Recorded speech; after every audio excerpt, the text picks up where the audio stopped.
We advertised the meeting for 6:30, or the budget hearing for 6:30, so we'll just wait. We have some folks logging on remotely.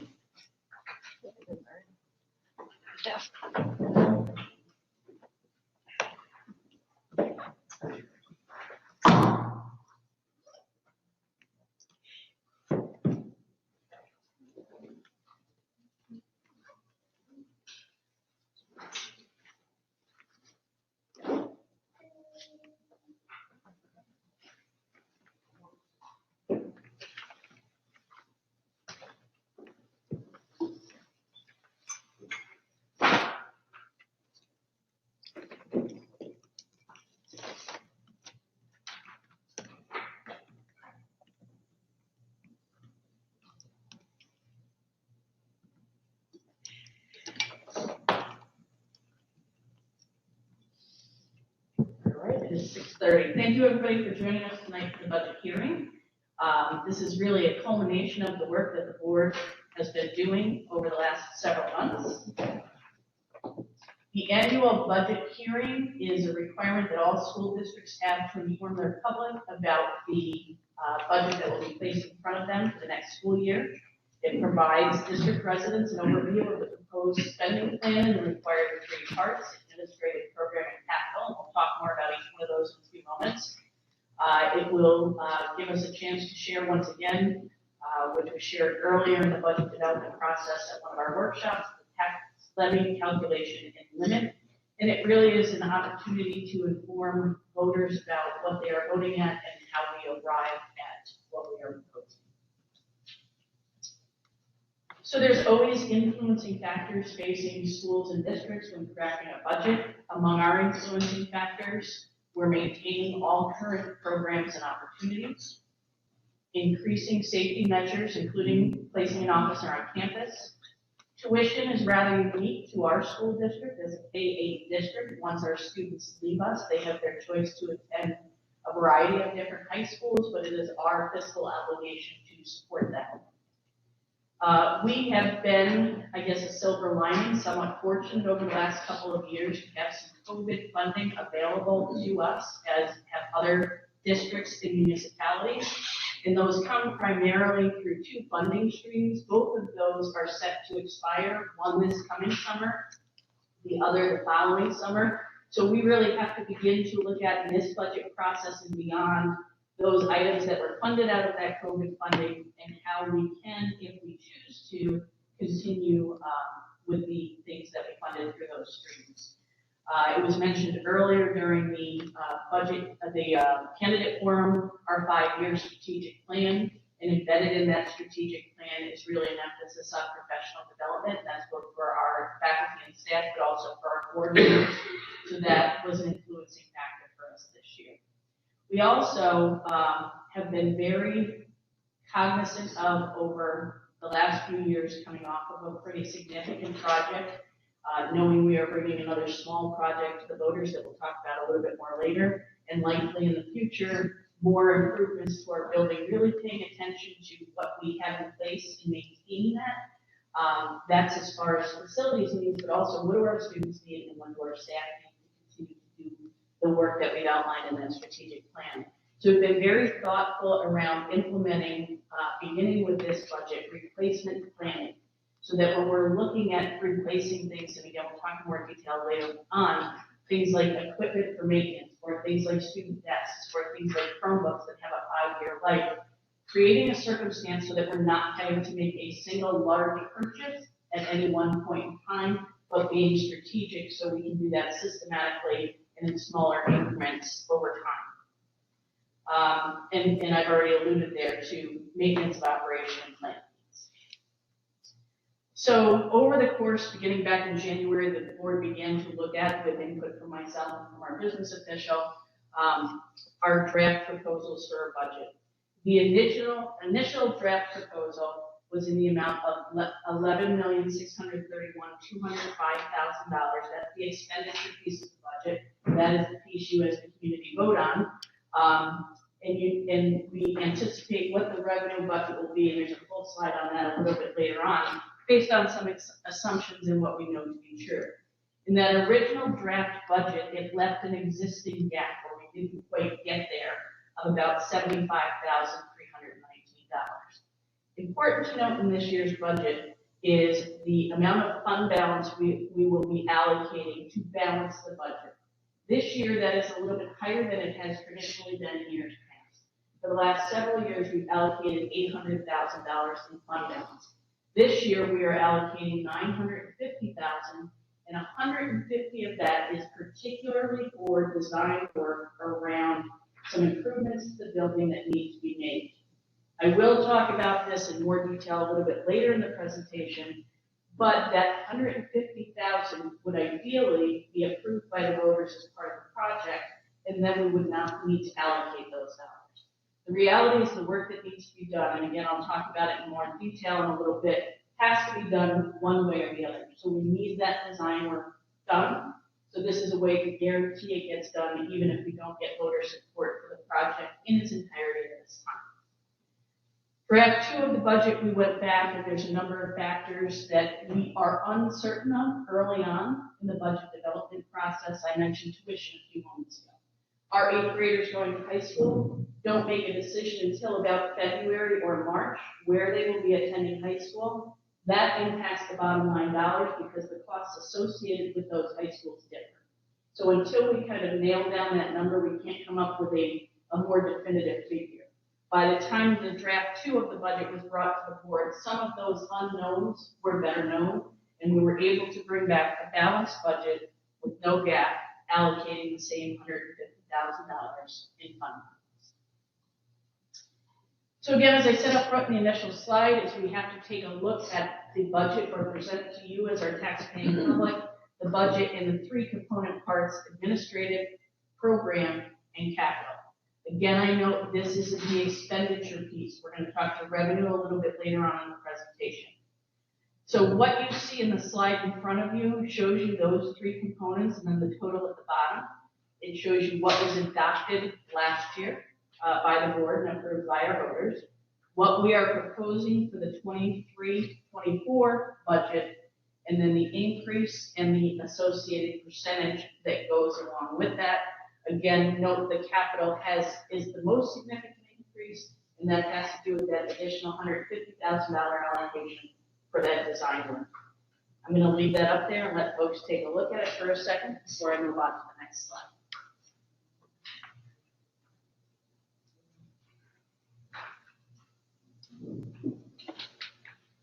By the way, I think most people know I'm wearing all that.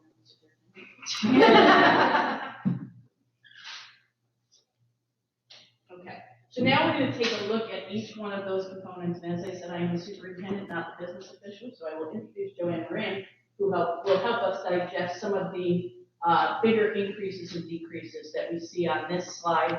Again, the same format as the prior slide. You see what was budgeted last year, what we are proposing for this year, and the increase or decrease in both dollars and percentage. Before I turn it over to Joanne, she's not going to talk to each point. She's going to talk to those areas where there are significant increases or decreases. I would also point out when you're talking small dollars, the percent can look really, really big, but it's not necessarily a large dollar. For example, if we go down on district clerk and meetings, the increase is 15.53%. Again, that is a $1,600 increase. And that reflects accurate costs for professional development for our board members who are dedicated to the improvement of the school. It also reflects an accurate cost of what it entails to hold the vote. Meals, everything that we have to pay our people that day. So that it reflects the actual spend, what we anticipate for actual spend. Moving down in business ops, you're going to see a 23.61% increase. That is a $56,000 increase, a little bit bigger. And that reflects the contractual obligations that we are facing right now, in salaries. It also includes a relatively large increase for our BOCES data specialist. What we've done in the school district is we've committed to looking at our information. That was approximately $17,000. But what it does, it pays for itself because it ensures that we have specialists that are looking at the numbers that we enter into the system. Our aid is very often driven on the population, whether they're a special ed student, an EML learner, or any diverse pockets of students. That in itself, while we pay for it, and we're going to pay for it next year, we won't have to do it forever because it's a training thing. We have people in new positions, and that's going to help us make sure that we get every dollar we're entitled to, along with foundation aid. It'll help drive grants that will hopefully go up in future years. Going down to auditing and legal, that's a little different this year. It's a 42.29% increase, along with some of the funding that we had gotten through ARP and ESSER. What that's done is driven up our total grants that we're eligible for, which means we have to have a single audit. So not only are our books audited, pay all of our general funds, special funds, cafeteria funds, we now have to have a single audit, which is a focus, and they will pick one particular grant area to focus on. Again, that costs more money. We didn't, as a district, really realize that, how high our grants were going to throw us. The threshold for that is $750,000. And what it also would include an allowance, because this year we have to do an RFP for auditing services. So it covers an increase for the single audit as well as an increase for an RFP. Printing, we're going right down the line there. I'll target a couple other ones. When there's a decrease, it's always nice to note printing and records management. Again, the dollars are only $3,000. It's a 25% reduction, but again, that's based on historical spending. And when I look at those categories, I'll always start by looking at a 5-year historical cost and then anything that I know that's happened this year that we need to put in there. So we're comfortable with a slight reduction there. Supposedly central data processing, that is some upgrades to our communication service, the phone, the lines. We got rid of all of those staticky copper lines. If anybody remembers when you used to call here when it rained, chances are you couldn't talk to anybody. Well, now you can, and that is going to be a recurring cost going forward. Moving down to curriculum development of 16.57%. Again, the dollars are relatively small, $4,000, but that allows for the professional development that we take advantage of through BOCES. And then that's all that's worth, I think, noting here. The overall increase in the administrative component is 7.7% or $89,000. And what's important to know is, or to note about the administrative portion of the budget, in the event that we are in a contingent budget, the administrative portion of the budget is the only one that is limited to, it cannot be higher than it could the previous year. So right now we're on target for all of that. And we will be taking questions and comments at the end. I just want to say, in the event there is anyone who is participating remotely, they can submit questions comments at BOE comments with an S at menands.org. So we just looked at the administrative program component. Now we're moving into the program component. Again, the same setup as the prior slide, and Joanne will talk about a couple of those areas as well. And one thing I would like to note that Dr. Long has not mentioned this evening, although she did mention it several times in the last couple of weeks, this is her last budget presentation. I want you all to know we tried it several times, but I'm surprised you guys didn't do it. And again, when you look at the slide and it starts again, we break down the program in several different categories. If I were to talk to teaching for regular schools, that's a regular education component. And again, that increase at the top of the line, 3.78, again, the percentage is relatively small, the dollars are much bigger. But that does include any of the contractual obligations. Many of you might know, we have just settled a 4-year contract with our teachers, so it includes any increase for that. It also includes your SRO. That has been something that we've talked about many times throughout this budget season. It's included in that $137,000 going down to students with disabilities. That makes some assumptions for our tuition students. Obviously, when we have a tuition student, whether it's private or public, whether they're already with us and they leave, or we have a family that we did not anticipate, we do make some assumptions on our programs for students with disabilities. English language learners, it's a 43% reduction, and this is a little different because in the current budget, we budgeted $40,000 in the event our numbers were high. We thought we may have to use or utilize some assistance with North Colony, but we didn't have to do that, and I'm pleased to say we don't have to do it next year either. So we were able to take out that pool of money, that $40,000. I think it's worth noting in computer-assisted instruction, there's a 29.72% increase. And again, that is due largely in part to this Board of Education and this administration identifying what's important. We are doing equipment replacement programs so we don't have to all of a sudden have to buy 100 Chromebooks every 1 year or 1,000 of them or 300 of them. We are now going to replace them on a 5-year replacement cycle, and this is included in that right now. That's a great thing. So there'll never be a bump in the expenditure line to buy new Chromebooks or whatever we need for technology. In this particular budget, there are Chromebooks, there are some vector boards, and we'll be replacing them. Liz Menands and myself, we've done a 5-year plan on what needs to be replaced and how we're going to do it. We go down to health services contract, there's a 31.28% increase, or 33,000. That's an odd category. If we have any of our students that attend a private school in another school district, the school district where that private school is in, they are responsible for the health services costs of our students that attend that private school. We get billed for that. It's very hard for us to anticipate what the cost is going to be. So the driving factor behind that 31% increase is what we pay right now for the number of kids that we have attending private schools in another public school district, and based on 5 years of historical data. We generally make some assumptions there. We don't want to overfund it there, but we know we're going to spend more money for those health services costs in the next school year. Again, unless we have a bunch of kids that don't go, they come here and they go to one of our public schools, that wouldn't happen. But it's for students that go to a private school and their parents are paying tuition. Guidance, regular school slight increase there of $11,000, and again, we're meeting contractual obligations, and that was a position that has historically been the Kenny Bento liaison, and part of that salary was in a different grant. Well, this year that's just been transferred, so you'll see like a bigger increase there. Again, it's just 100% of that person's salary and benefits.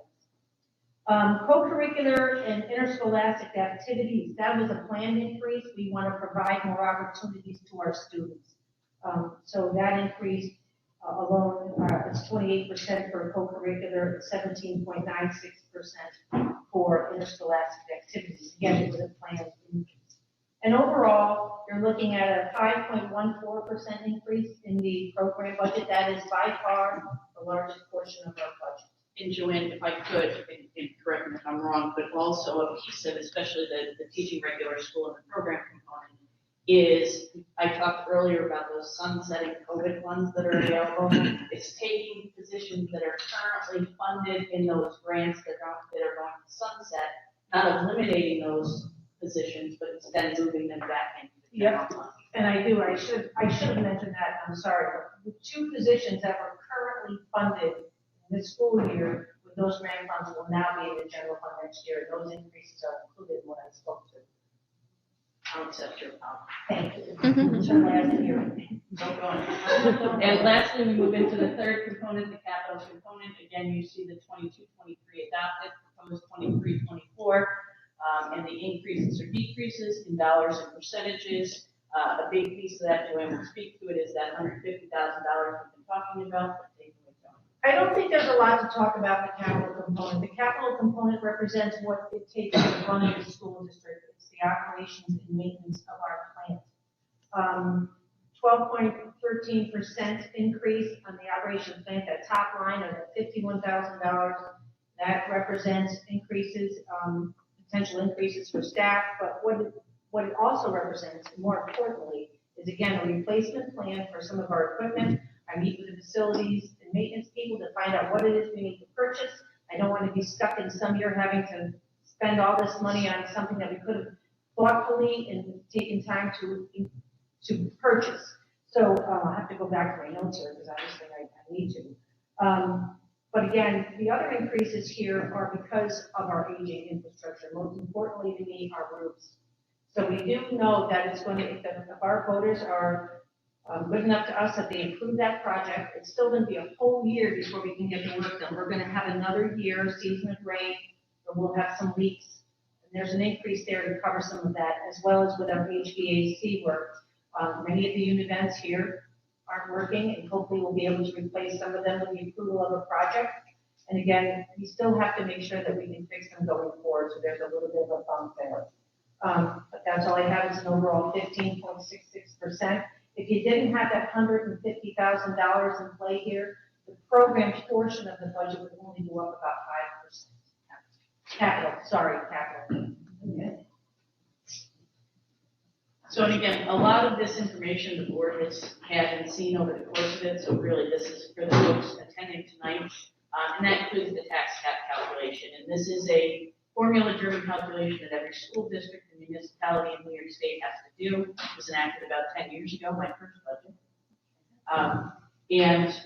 The board has really become well educated about the tax cap and the implications over the last several years, recognizing that we have to be responsible to our taxpaying public and bring a reasonable budget that does not exceed the limit, but also taking full advantage of the maximum allowable tax cap because that impacts future years' calculations. Our allowable cap this year is 2.17%, and it is not the board's intent, nor does this proposed budget exceed that cap.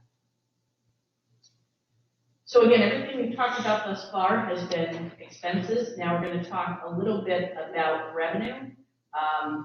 Property taxes is the biggest generator. You see again there the 2.17% dollar amount change of $162,000 and change.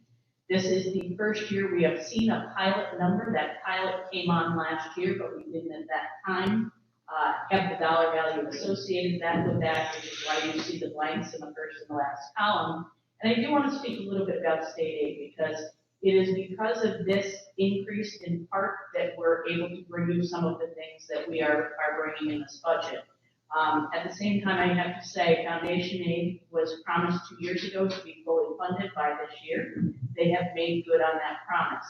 I would be remiss though if I didn't point out, up until 2 years ago, and you'll see it on the subsequent slide, we were woefully underfunded when it came to foundation aid.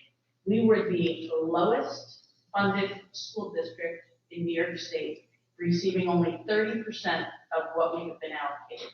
So while we greatly appreciate and advocated hard for the increase we received last year and then becoming whole this year, I think that's an important piece of information to have. The other important piece about foundation aid, it's not a one-time aid. So not only did we get that increase last year, that carried over or compounded into this year along with the additional.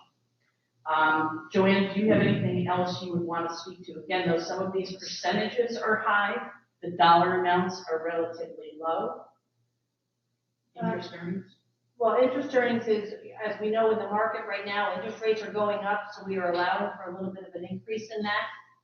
And we're going to talk about some, but yeah, we're going to do that. That's it. You want me to do that? So actually, the board is supposed to take action tonight on a revised policy on investments that will allow us broader opportunities as a district to invest some monies that we have. And that's why we see that increase here, because we anticipate that board action that's taking tonight will increase our interest earnings on some investments we are able to make. So I talked about our foundation aid, the 3-year phase in, and it's pretty telling. If you look at 2021, when we were receiving $464,000 and change, again, that's when we were only 30% funded. And now as we look into this year, that's up nearly $1 million. So that revenue that is long overdue, and I'll stop complaining because now we're getting it, really does position us well to be able to do the things that our community has come to expect of our school district, to not do it by further taxing our community. And also the timing is kind of great, knowing that COVID funding is moving off and we have this other, what should be perpetual funding stream. So we have to tell you what you are voting on. You are voting on a school budget of $11,555,886.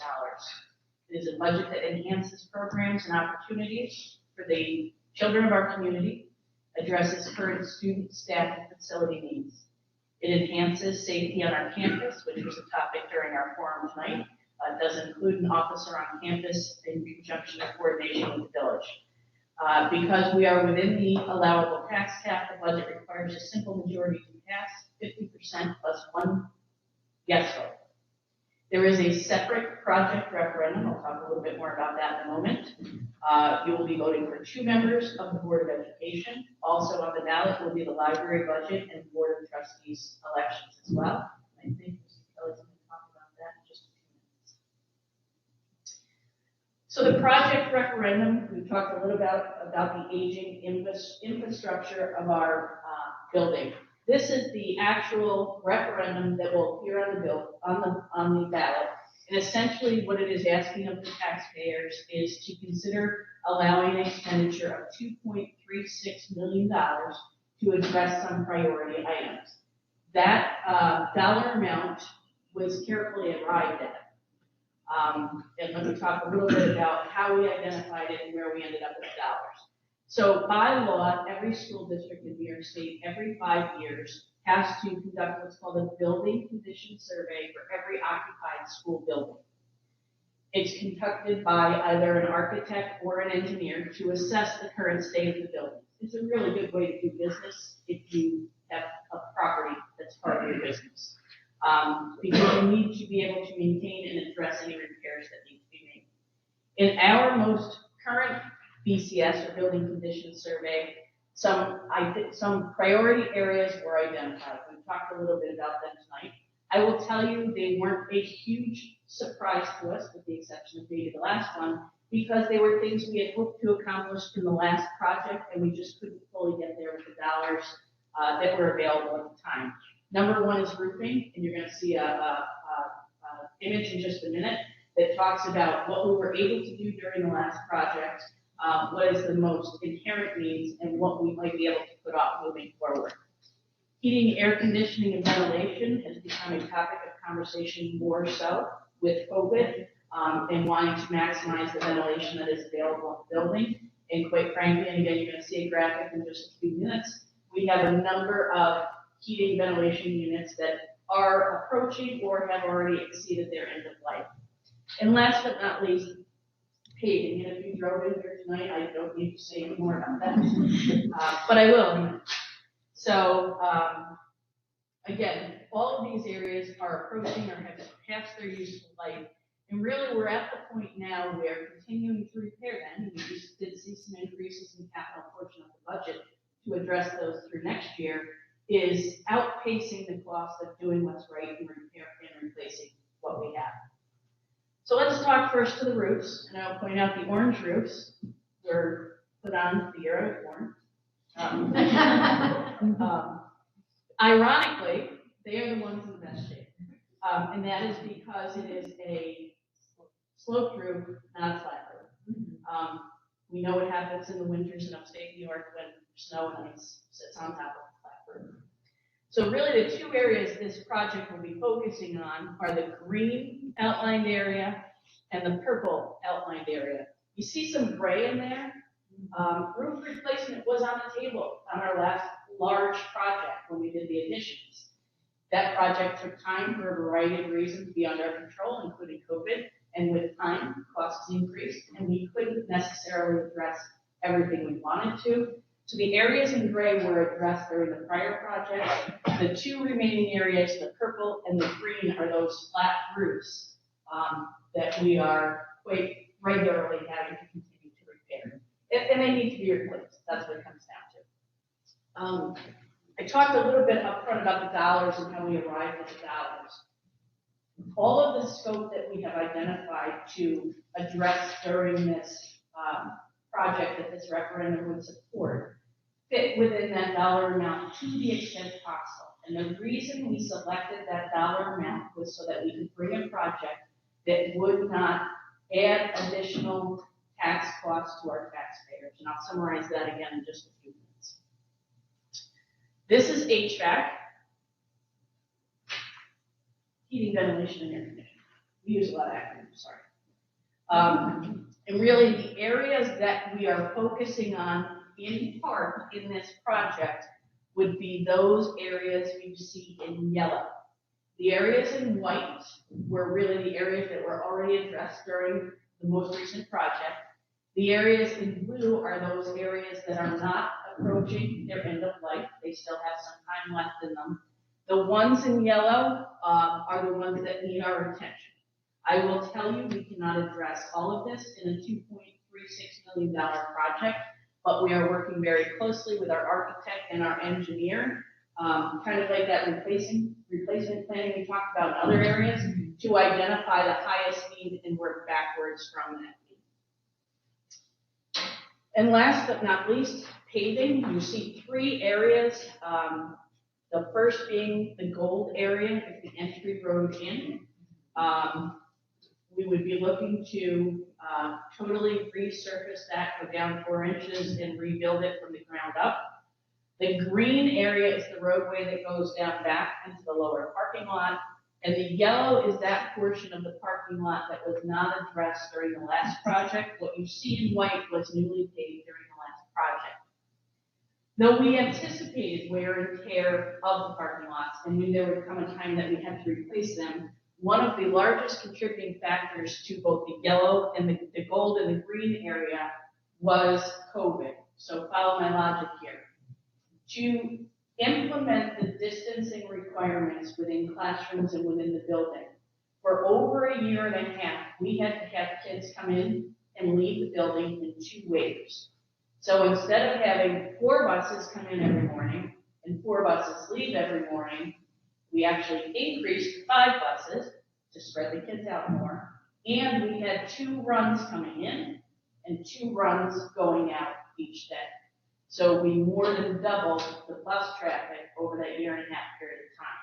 In addition, we had a number of parents who had the ability to and chose to transport their own children, so they didn't have to be on a bus. So we increased our car traffic about 4-fold twice a day. So think about that extra wear and tear over a year and a half. And again, if you drove in or you drive out, you know it needs attention. So again, to reiterate what I said earlier, the timing of the proposed referendum was thoughtful. It allowed the district to maximize state aid that's available for a building project, utilize debt reserve, so the project will be at no additional cost to our taxpayers. If you were here since 5 o'clock, you know we have 3 candidates running for the Board of Education. Charlie, Josh Coleman, and Michelle Shea. And now, if you would like to, I would invite Mr. Kelly to speak to the library budget. The budget, our primary goal was to try to stay inside the tax cap, which we did. We looked at the programs that we've had that have been successful throughout the year. We want to continue to fund them. The biggest portion of our increase is actually salaries, and we feel that we have very competent staff, and I'm very happy that the people that are lately. And it reflects the raise, an appropriate raise for the people who are Sherry. We're very happy with that. And we want to be able to continue to serve the community. We've been able to take advantage of grant funding,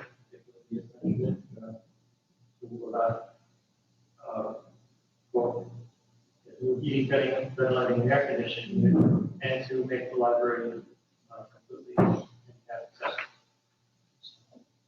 Asking everybody to approve the budget so we can continue our work, and also have to work for 2 board members. We're supposed to Judith is moving back to England, and we also have another retire. So meeting tomorrow. Thanks, Jeff. So we are also obligated to share with our community what happens if the budget is not approved by our voters. We have a couple of choices when it comes to that. We could put the same budget up for a revote. We could put an amended expenditure plan forward for a revote. We could go directly to what's called a contingency budget. If we were to have 2 successful votes, we would be forced to go to contingency, in which case the tax levy could not be greater than the previous year, a 0% increase. For us, that would be $162,087. That dollar amount would impact offerings, programs, and opportunities. but most importantly, our kids. They are cute.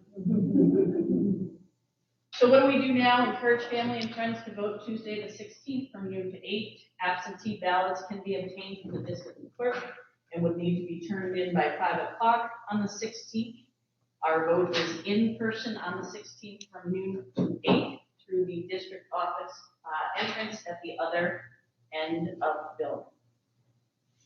With all that said, now is your opportunity to comment or ask any questions you may have. And again, for anybody who is participating remotely, and I'm just checking to see if anybody has chimed in, it's BOE comments with an S at menands.org. This is more of a clarifying question because maybe I misunderstood you when you were talking about the resources for the students who go to private schools and how we shouldn't be paying for their health resources, but we are paying. No, we have, we're obligated. Okay, so I Yeah. misunderstood. I apologize. Transportation and textbooks as well. Those are the three things we are obligated to provide for our private schools. When you were going through the line items, there was one that, like, big percentage, not a giant dollar amount that didn't speak to. Is the school psychologist something that was funded via grant that now the school is taking on? Or- No, actually, we had budgeted for a certain amount. We have a part-time school psychologist. Folks who've been around for a while may remember at one point, we had an administrative position that was combined PPS coordinator and the school psychologist. In last year's budget, we broke that out. That 11,000, which I think was the original number, and then it popped up a little bit. We have always struggled with filling part-time positions, most school districts do. We were very fortunate not only to fill the position, but fill it with a highly qualified individual who came to us with experience. Experience for any of our professional positions is part of a salary scale, where the more experience you have, the higher the salary. So we paid a little bit more, and we wanted to budget for that little bit more for the experience that came along. Great question.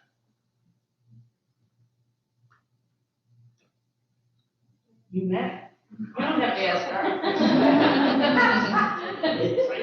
Yes, you do. It has to do with the renovations. So the renovations aren't gonna cost the taxpayers anything. So did the board consider moving up some of the other stuff? So, Now to the yes, voters to stay see. tuned for 2028.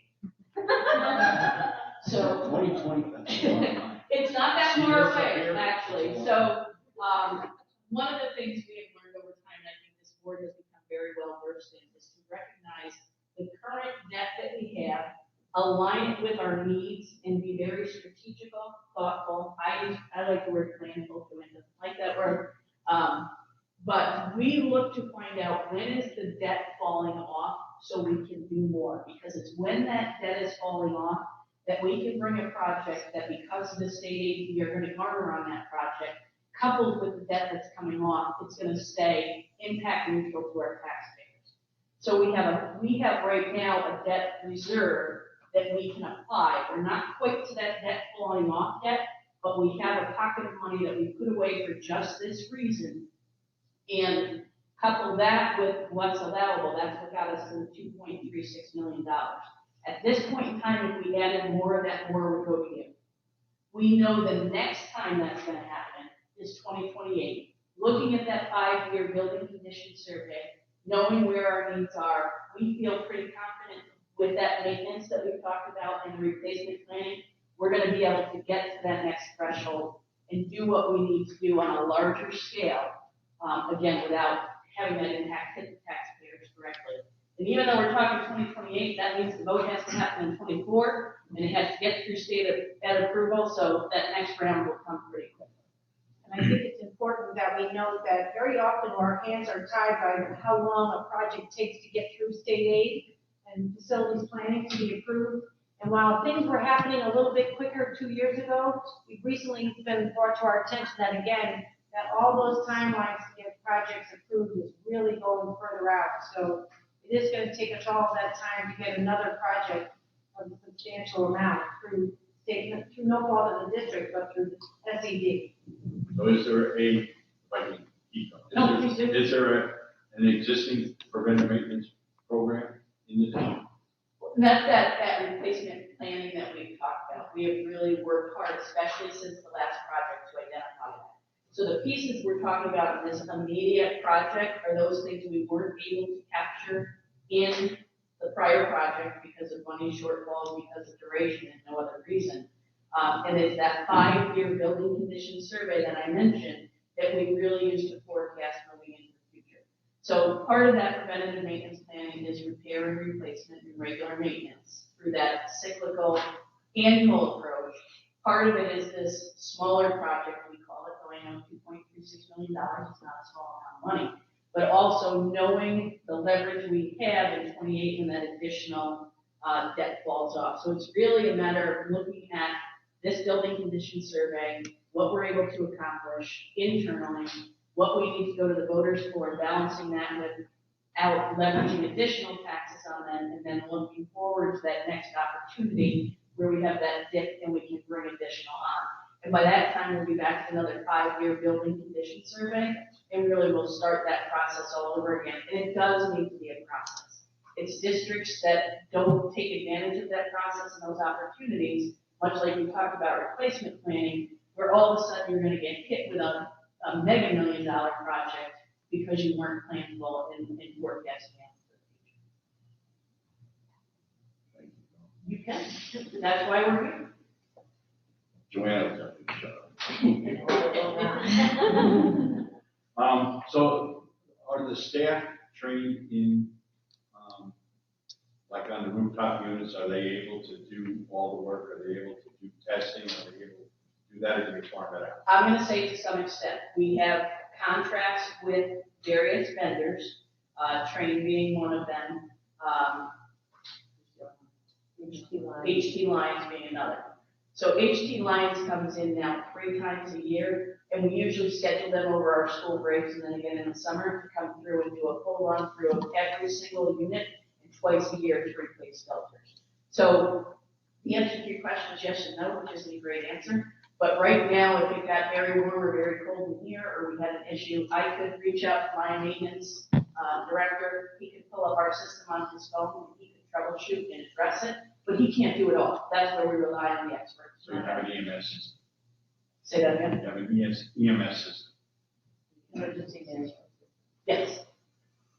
If I could just add on a little bit, as far as our building automation systems go right now, Paul, we do have a gentleman who has really spent a lot of time training on that system, so he is much more adept at how it works and how to make sure it's working properly. We've also entered into an agreement with a couple of our HVAC contractors that they are on a preventative maintenance program, so that when they come in, we make sure it's running well. We are by far further ahead than we were as far as preventative maintenance to all of our HVAC systems, because they're so different, not all the same. It's harder and harder. That'll be something that we'll tackle now if we are able to do some of that HVAC work, and again in the future. So you still have unit ventilators? Yeah, those yellows were unit ventilators. Okay. Yep. You sure? We can go all night. I could do it. That's her last one. She could go on. Hey, really, if at any time you have any questions, just pick up the phone and call either one of us. Everybody here may not be as excited about unit ventilators, but if you want to talk about it, I understand. We work together. Anybody else? Questions, comments? Again, I offer the same thing I offer to the gentleman. If you leave here tonight, and you have questions between now and next Tuesday, pick up the phone and call us. We're happy to talk about it and answer any questions that you may have. Are we ready to move into our regular meeting? I have a question. Is school a half day on Tuesday? School is not a half day on Tuesday, but remember in our last building project, we were very thoughtful. And I will say this, and I agree in everybody's right and ability to come out and vote. One of the things, we talked about security a lot of our building. Our building is no longer a polling place for public votes. That was with help from Albany County, and that was out of safety. Because from noon to 8 next Tuesday, anybody who is a registered voter can walk into this building, but we were very thoughtful in our last building project to create the district office entrance, and we will keep our voters in that area of the building and apart from our students. Thank you. Kelly? So, kind of along with that, so if you're coming to vote and then go to the concert and car shows up, will you have to walk back out and walk in? Please complete these cards. I think it's genius that you have them. Yeah, it might just be a coincidence. All right, do members of our board need a break before we move into our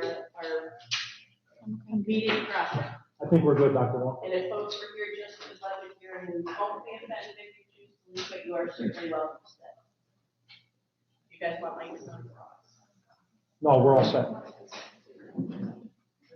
Is there anyone online currently?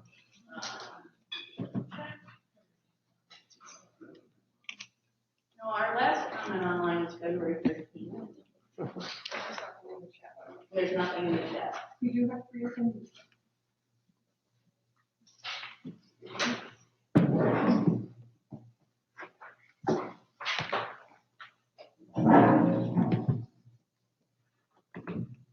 So I have 7:15. We'll call the regular meeting to order, please. I get a motion into public session? I'll make a motion to enter public session. Second. All in favor? Aye. We're in public session. I get a roll call, please? Mr. Evans? Here. Mrs. Driscoll? Here. Mr. Booth? Here. Mrs. Sheik? Here. And Mr. Ryan? Here. Please stand for the flag. The flag is in the courtyard. I pledge allegiance to the flag of the United States of America and to the republic for which it stands, one nation, under God, indivisible, with liberty and justice for all.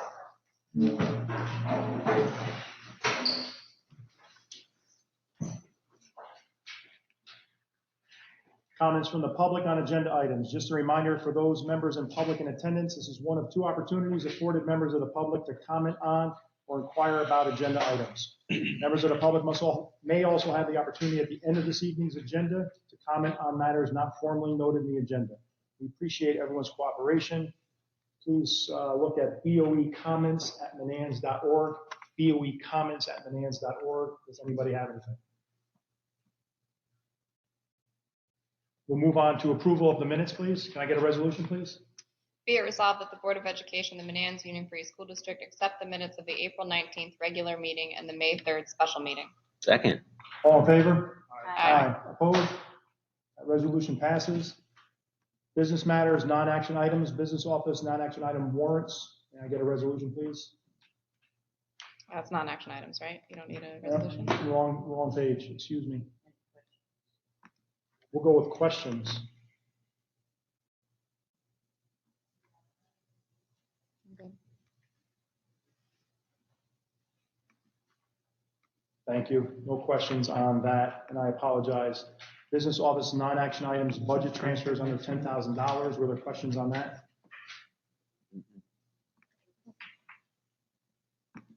We're good there. We'll move into action items. Thank you. Business office action items, treasurer's report.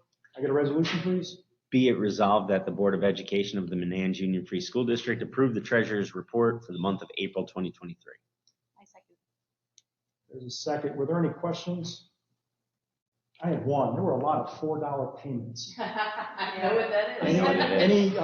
Anything you could share? Yeah, I said, we've done a lot of field trips this year, and one of the field trips was canceled, and so they rescheduled another one that wasn't as costly as the first one, so we refunded it. Thank you. Just want to make sure we're not. We were following proper procedure to refund the $4. We appreciate that. Thank you very much. There's a second. All in favor, please? Aye. Opposed? That resolution passes. Business office action items, contracts for approval. Can I get a resolution there, please? Be it resolved that upon the recommendation of the superintendent of schools, the Board of Education of the Menands Union Free School District hereby approves the following contracts for the 2022 to 23 school year. Needham Risk Management Resource Group consulting agreement for the remainder of the 2022-23 school year. Can I get a second, please? Second. All in favor? Aye. Aye. Opposed? That resolution passes.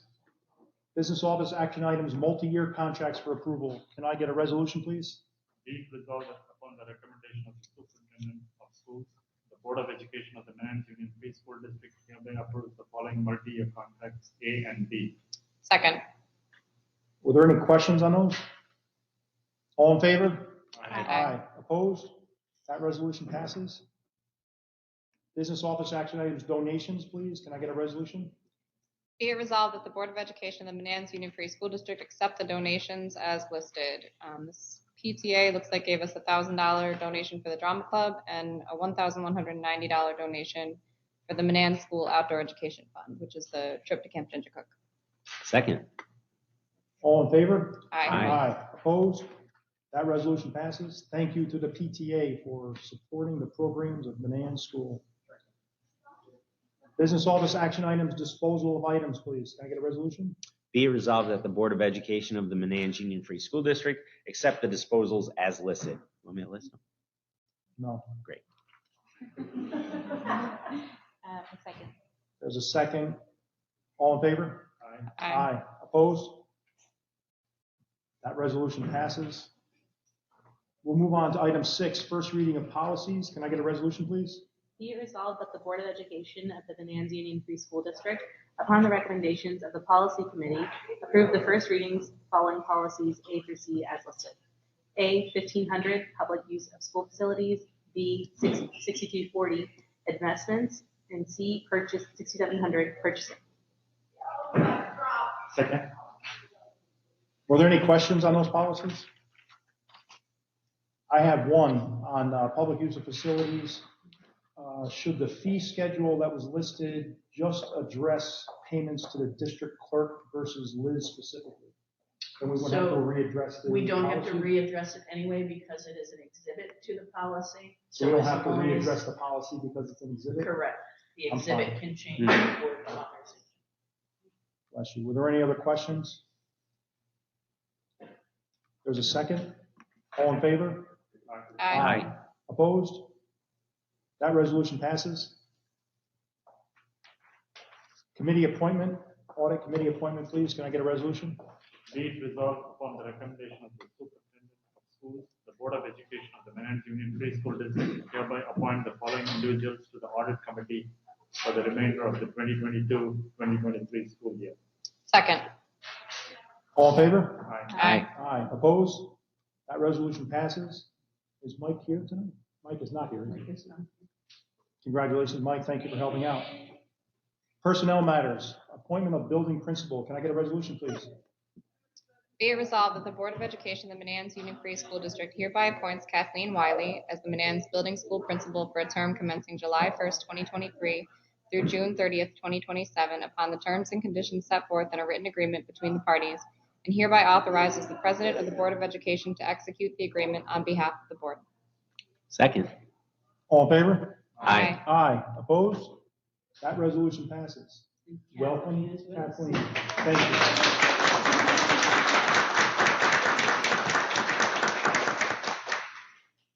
Welcome, Welcome. Kathleen. Thank you. Let's move on to personnel agenda. Can I get a resolution, please?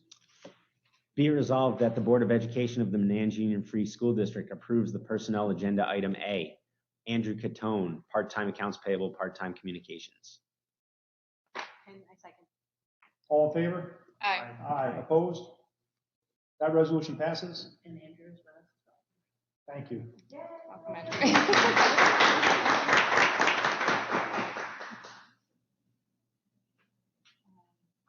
We'll move on to unpaid leave of absence, please. Can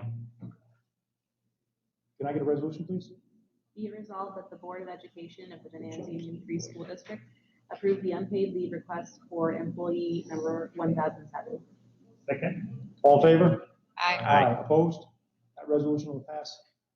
Substitute teachers fully cleared. Resolution, please. Be it resolved that the Board of Education of the Menands Union Free School District approve the substitute teachers in the attached document for the 2022-2023 school year. Second. All in favor? Aye. Opposed? That resolution passes. We'll move right on to superintendent program recommendations, CSE, CPSE recommendations. Can I get a resolution, please? Be it resolved that the Board of Education of the Menands Union Free School District hereby approves the CSE, CPSE recommendations for the 22-23 and 23-24 school year as submitted. Second. All in favor? Aye. Opposed? That resolution passes. Student matters, enrollment update. The total enrollment for the 2022-2023 school year to date is 295, with an increase in 7th grade. Ooh. Right?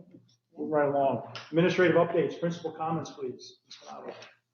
Good evening. So I am happy to report that we had our Brooks Barbecue last Wednesday, May 4th. And our Brooks Barbecue goes to benefit our outdoor education program. We are hopeful that next year our 7th graders will return to, our 7th graders that will be 8th graders next year, will return to Camp Ginger Cook at the beginning of the year like they had years previously, with a couple of our 8th grade advisors, to be Mr. Herman and Mrs. Bettinger, and they get to spend a couple of days at Camp Ginger Cook.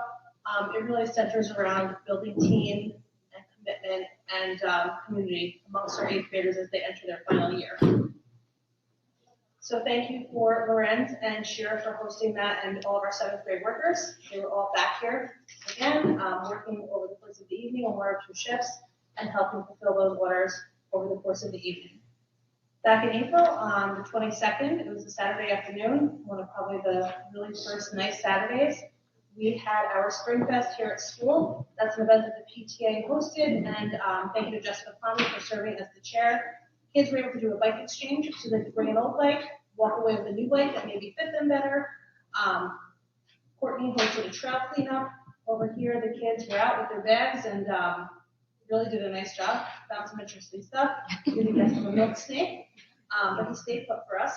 They had Earth Day activities out there for the kids and some treats. Cotton candy is always a hit. So thank you for the PTA for hosting that for us.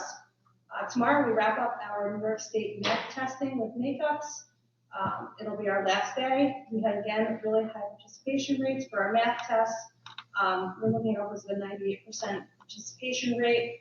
And ultimately, over the course of the ELA and math, just a shout out to our teachers. They do such a nice job making sure that our kids are supported. They have the time that they need, the environment that they need, the breaks that they need to help them be successful over the course of those couple of days. It's one of those times that you really see our staff pull together. Whether you teach math or ELA, everybody really pitches in and helps. For upcoming events, we have quite a few. I would first note that tonight we have our group of students over at Hudson Valley for our PE Leadership Awards with Mr. All and Mrs. Bettinger. We have 4 award recipients in 5th grade, Rochelle Ponzo, Jelani King, Evie Blanchette, and Avi Lopez. And then in 8th grade, we also have 4 recipients, Colton Swirsky, Ethan Gondola, Joe Landis, and Mina Ammerman. So congratulations to them and the leadership that they have exhibited in the area of physical education. We are going to have our multicultural celebration this Thursday. We had postponed the date because inadvertently we had scheduled it during Ramadan. So we reached out to our families and made that change so the most families possible could participate this week. So we look forward to that this Thursday. It'll be right here from 6 to 8 o'clock in our school gym. Thank you to Vanessa. She is chairing that event for us, the big undertaking, but she's getting it back for us this school year. There'll be musical performances, lots and lots of tables, a ton of cultures represented. So please come out, see us, see the kids work, see the families. It's just a really nice night here at school. On Tuesday, May 16th, same night as our budget vote, we will have our Evening of the Arts. And this is really an opportunity for our music and art classes to showcase the work that they've done with the students over the course of the year. Menands School has always been incredibly supportive of the arts, and that continues. Mrs. Hayes will be performing with the students. You can hear her playing the piano. We'll be coming at 3 o'clock, practicing pieces. And Mr. Gotson, our new art teacher, will have his first art show. And there's some really pretty incredible work that they're doing, different than years past, but really some impressive work. So we're excited to see the kids' work showcased that evening as well. Starts at 6 o'clock. We start with the art show. And then 6:30 is the concert, and then we always have time for families to walk through the building if they didn't get a chance to see the art in the beginning. And then we have our author visit and literacy night coming up on May 26th. It's a really busy time, so hold on tight. It's only going to get busier. Yes. Oh, I'm sorry. I keep doing that. I apologize. The 25th, so our author visit and our literacy night is going to be Thursday. May 25th, we have James Crowler coming to join us. Kids are reading the books, doing some activities. The kids always love to hear from a practicing local author, so he'll be here. And then literacy night is being planned under the direction of Mrs. Malkowitz. She's one of our literacy specialists, and they are planning flow activities, a reading center, themed snacks, and informational pieces for parents to really help them and encourage strong literacy practices at home. So a busy month, but I think it'll be a great month. So thank you. All right, we'll move into superintendent's comments. I would start first by recognizing two of our board members, Mr. Nevins and Mrs. Jaskula, for their ongoing professional development. Because the level of professional development that they have conducted, they were actually both recognized this month by the New York State School Boards Association. So congratulations. Thank you. A little bit out of order here because I'm going to save my second bullet for last. Moving forward, we are going to add an item to your agenda. Pretty regularly and historically, we've been doing principals updates. We've been doing superintendent's updates. We would like to add to that moving forward business office updates because there are items that come up that we discuss aren't always necessarily ready to take action on, but warrant some updates to the board. So we want to provide that opportunity. I do not have it on my list, but I would be remiss if I did not acknowledge Teacher Appreciation Week this week. We kicked it off this morning with a breakfast. We have some fun-filled games and activities for our teachers and staff for the week with some prizes. Do we have a winner to announce for today, or we didn't quite get there yet? Mrs. Bettinger, she always takes the first competition. She had a good armor, so she'll pick up her prize tomorrow morning. And last but not least, I would like to share a village forum that is being hosted on May 24th at 6 p.m. regarding fusion recovery. I want to acknowledge the village because they initially had scheduled that for next Tuesday, which, as we heard, is our evening of the arts and school budget vote. So they were willing to move that to the later date of the 24th. I just think it's an opportunity that I know as administrators we want to hear more about, and I suspect some of our parents may want to as well. So we wanted to make sure there wasn't a conflict with school events that night. So I would encourage you to learn more about that and attend if you are able. Thank you, Dr. Long. Just to clarify, the May 24th is at the village offices, not at the school. Thank you. Informational material. We'll move into the evening arts has been announced 6 p.m. and the budget vote is 12 to 8 on May 16th. Multicultural celebration, May 11th at 6 p.m. June 12th is a regular Board of Education meeting at 6:30 p.m. And the audit committee meeting, June 21st at 5:30 p.m. That's more informational for the board. If they choose to attend, it's the pre-audit work that is shared with our auditors, with the audit committee. If you're available to make it great, but they will be back in the fall to give a thorough overview of the process and any findings. Perfect. We'll move on to miscellaneous. This part of the agenda is good for the board members to suggest something for next month's discussion, or if they want to share anything that they have. Now's the time. I don't have an agenda item, but just there's a PTA meeting next week on, I believe, the 17th. They'll be voting on a new secretary and the budget for next year. So anybody that wants to have input on next year's events or fundraisers or anything the PTA is doing, that's next week on the 17th. With a remote option. I believe this year they were doing remote. They've been talking about next year whether they want to do remote or in person. So if you want to weigh in, go to the meeting next week because they're debating about whether to allocate money for childcare or if they want to keep doing them remotely. Right, the one next week will be virtual though. Thank you. Anybody else? I know this week is Teacher Appreciation Week. I've said in the past, teachers should be appreciated all year long. You don't have any idea what goes on in the school district and a building to make sure that your students are taught properly. Teachers deserve more than a week, so I will thank them for that. Thank the teachers tonight that are here in attendance for the support of the board's decision for our new principal. Thank you again, Kathleen, and welcome to the district. And lastly, I know policy work is wound down. We've made the major push on our policy work to rehab, and now we're venting some new policies coming down the board. I know Courtney and Charlie are on that. Thank them for their work on the policy committee because it is what it is. It's a lot of stuff. So thank them for that, and I appreciate the work you guys did on that. We'll move right into public comment. During the public comment sessions, members of the community may address the board on agenda and non-agenda items. The board president may limit remarks of individual speakers to a reasonable time. Speakers must identify themselves and on a topic on which they would like to make remarks. BOE comments with an S, BOE comments at menands.org. I'm not sure if there's anything online. Does anybody have anything? In the chat list. No? Anyone Been here a long time? That's it? We'll wind it down then. At the end of the meeting, can I get a motion to adjourn, please? I'll make a motion to adjourn. Second. All in favor? Aye. Aye, we are adjourned. Thank you everyone for coming this evening. We'll go through. I'm glad. That was fast, yeah. Perfect. Everyone's done. Jen, you want? Round of applause.